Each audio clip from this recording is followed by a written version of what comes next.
we are deeply concerned about the use of violence by Egyptian police and security forces against protesters. And we call on the Egyptian government to do everything in its power to restrain the security forces.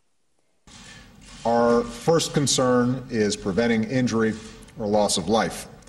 So I want to be very clear in calling upon the Egyptian authorities to refrain from any violence against peaceful protesters. The people of Egypt have rights that are universal.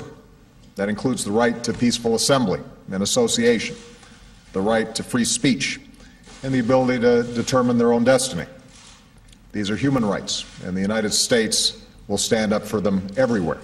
As we have repeatedly said, we support the universal human rights of the Egyptian people, including the right to freedom of expression, of association, and of assembly.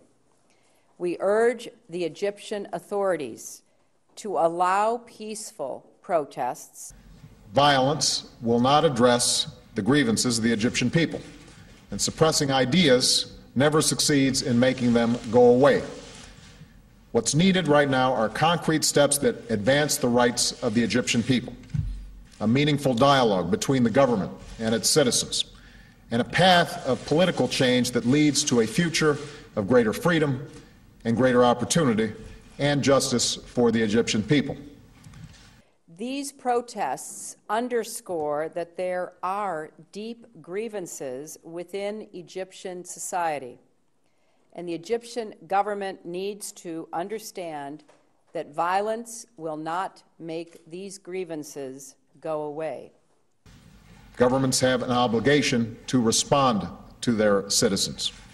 As a partner, we strongly believe that the Egyptian government needs to engage immediately with the Egyptian people in implementing needed economic, political, and social reforms.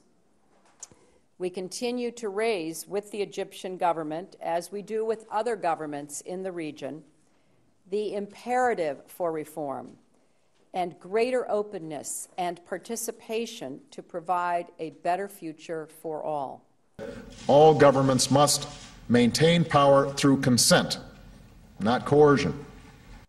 Leaders need to respond to these aspirations and to help build that better future for all. They need to view civil society as their partner, not as a threat.